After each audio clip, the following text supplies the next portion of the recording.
C'est l'un des événements de ce mercredi sur Global Industrie 2023. C'est le lancement d'une nouvelle marque, d'un nouveau nom. Nous sommes ici sur le stand de l'AFIM avec Henri Morel. Bonjour Henri. Bonjour. Vous êtes président de la Fédération des industries mécaniques et vous avez lancé ce matin une nouvelle marque. Quelle est-elle exactement ? Donc cette nouvelle marque, et je la révèle en exclusivité maintenant pour tous les auditeurs de JL Events, c'est Mécalliance, avec un sous-titre qui est très clair, je pense, les industries mécaniques françaises. Alors c'est une marque, c'est une union, c'est une réunion et une logique quelque part. Une union déjà entre trois acteurs différents mais qui s'associent pour la même cause. Voilà, donc on a envie de promouvoir les industries mécaniques françaises autour de cette marque Mécalliance. En fin de compte, les trois entités qui sont dans l'écosystème de la FIM, à savoir la fédération qui représente les industriels pour les enjeux économiques, fiscaux, technologiques, son centre technique, le CETIM, piloté par la FIM. Et à côté de ça, on a également un outil de normalisation des industries mécaniques. Cet ensemble était à la fois dans le même écosystème, mais pour beaucoup des adhérents de nos syndicats ou des cotisants au CETIM, ce n'était pas clair. Parce que le seul point commun était la lettre M. Pour nous, M, ça veut dire mécanique. Mais demain matin, pour faire face aux défis sociétaux que nous avons, on avait absolument besoin d'être beaucoup plus lisible, beaucoup plus présent sur les réseaux sociaux. D'où le choix d'un travail collectif, de créer cette marque unique, cette bannière unique, Mécalliance, et qui dans les mois et les semaines qui vont venir, va progressivement se décliner dans toutes nos organisations. Alors c'était une logique, elle a été tout de suite rejointe par différents interlocuteurs qui ont signé avec vous en fait ce matin ce manifeste. Il y a différents adhérents qui sont présents ici sur le salon, mais il y en a bien d'autres. Oui, bien sûr. La FIM regroupe une vingtaine de syndicats professionnels qui sont chacun spécialistes d'une filière technologique de la mécanique. Beaucoup exposent ici à Global Industrie le village des tôles en feuilles, Evolis, les machines-outils, etc. Mais chacun appartient à cette communauté, bénéficie du même centre technique, mais on a une multiplicité de noms. Et dans un monde qui change aujourd'hui avec de plus en plus de digital, de plus en plus de connexions, il nous fallait absolument retrouver un nom de famille commun. D'où Mécalliance, et qui soit clair et explicite pour qu'on puisse mieux porter auprès de nos parties prenantes, que ce soit les pouvoirs publics, que ce soit les organismes de normalisation au niveau européen, une marque commune, que ce soit porté par les techniciens du CETIM, de la normalisation, nos représentants de fédération, une seule voix pour être plus cohérent demain matin auprès des pouvoirs publics, auprès de nos industriels et demain matin auprès de l'Europe qui est quand même très très important et pour remporter la bataille de la compétitivité, de l'évolution technologique de ce que nous mettons au point en France pour la réindustrialisation de pays et faire gagner l'industrie française. Un petit mot sur le côté coulisses de cette opération. Avec qui avez-vous travaillé et comment vous en êtes arrivé donc à cette logique de Mécalliance ? Alors comme nous sommes arrivés, donc j'ai été réélu président de la FIM il y a à peu près 12 mois sur un projet de simplification de l'organisation et c'est parti un peu de la même manière.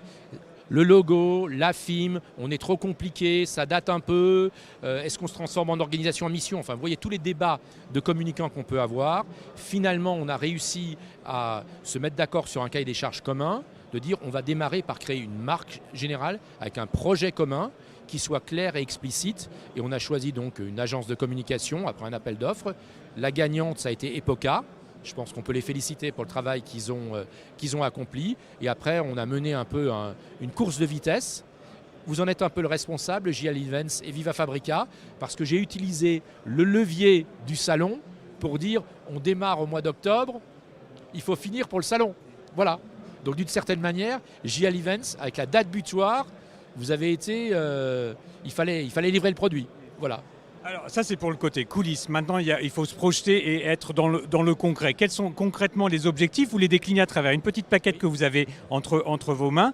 À quoi va servir cette bannière commune ? C'est d'abord porter les combats. Lesquels ? Alors les combats, ils sont éternels. Nos grands-parents, nos parents les portaient déjà. Donc déjà, il faut expliquer en quoi la mécanique française, qui est un peu présente partout, comme je le disais dans le discours de présentation de la marque, qui est présente partout, peut être une solution aux défis auxquels notre société a à faire face. Le défi écologique, le défi énergétique, le défi de création de nouveaux produits, le défi de l'industrie 4.0. Bref, c'est une première chose. Donc c'est tous ces combats-là qu'il faut porter. D'autre part, il faut également assurer la représentativité de l'industrie mécanique auprès de toutes les parties prenantes. Il faut être attractif. parce qu'on ne peut défendre l'industrie que si on est militant de l'industrie, et on a besoin que beaucoup d'entreprises mécaniciennes rejoignent nos organisations professionnelles pour porter ce message avec nous. Parce que la chose à laquelle nous croyons, c'est que c'est ensemble qu'on peut réussir. Il faut également, et c'est un autre objectif, renforcer l'innovation, renforcer la filière mécanique. Ça passe par quoi exactement? Alors la filière mécanique, c'est un des enjeux. C'est que, alors, pour ne pas être trop technique, on a un énorme centre technique, le plus gros centre technique de France, qui s'appelle le CETIM. Et pour beaucoup de personnes, ça semblait un peu éloigné. Et donc notre objectif au travers de Mécalliance, c'est de dire ce centre technique, il est le centre technique de toute l'industrie mécanique en tant que telle. Il y a à peu près 1500 personnes qui travaillent au CETIM dans plein de spécialités professionnelles qu'on peut retrouver un peu partout dans le salon. Et donc c'est déjà leur dire venez rejoindre le CETIM, c'est votre centre technique. Il y a plein de gens qui sont experts de la transition énergétique, de l'industrie 4.0. On travaille sur l'hydrogène, on travaille sur les matériaux composites. Enfin, il y a plein de sujets. C'est à votre disposition et vous pouvez rejoindre ces groupes techniques. Donc l'innovation, c'est plein de travail du quotidien, quoi.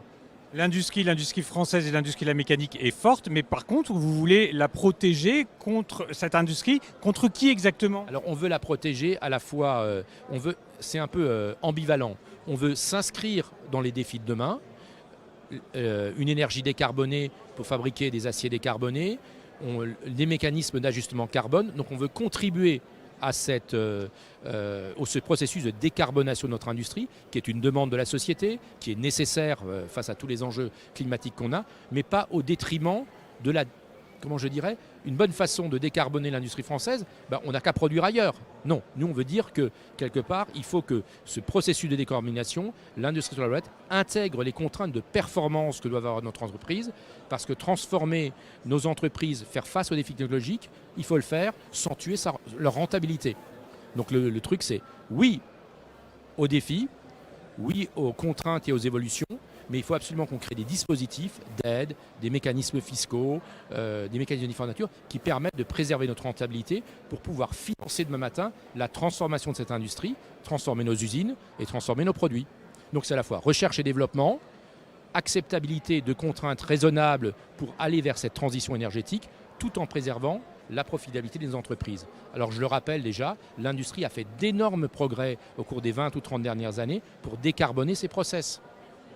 Et vous faites preuve de beaucoup de pédagogie, c'est aussi l'un des objectifs de Mécalliance.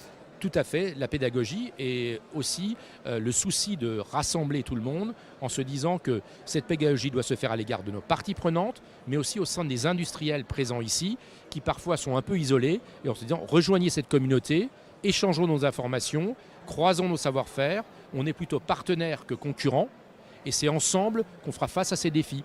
Parce que la solution, elle est souvent partagée, mutualisée. Une entreprise inventant une technologie A qui peut être reprise par quelqu'un du point B parce qu'il faut faire face à ces défis et le plus rapidement possible. Le dernier enjeu, peut-être sans doute le plus important et l'objectif de Mécalliance, c'est de s'inscrire dans le futur et d'inscrire en fait Mécalliance et l'industrie mécanique dans un impact positif. Ça veut dire quoi exactement? L'impact positif, ça reprend ce que je dis, c'est de dire on va continuer à être une partie de la solution technologique. Demain matin, si on a besoin d'eau douce et qu'il faut dessaler de l'eau de mer, on a au sein de notre fédération, au sein de la mécanique, des entreprises qui sont spécialistes de ce genre de choses.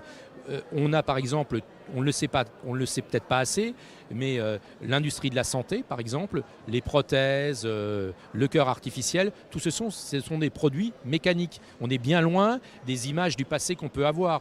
Et donc une mécanique moderne, innovante, décarbonée, peut venir en aide très fortement à des problématiques de santé, à des problématiques alimentaires, à des problématiques entre guillemets de défense, c'est un peu de notre souveraineté nationale, à beaucoup d'enjeux qui vont bien au-delà simplement d'une machine 4.0, qui est nécessaire, mais qui est un outil qui est au service de la production de produits, de services, de biens qui permettent d'améliorer le futur de notre société.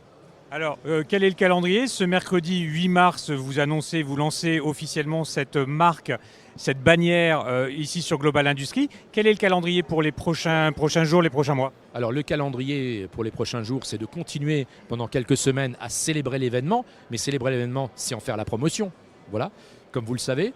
Et après, on va passer à une phase d'endossement qui va être de déploiement dans les différentes organisations de la marque, Comme toujours, le CETIM a énormément de centres techniques en province. Progressivement, on va faire du rebranding, etc.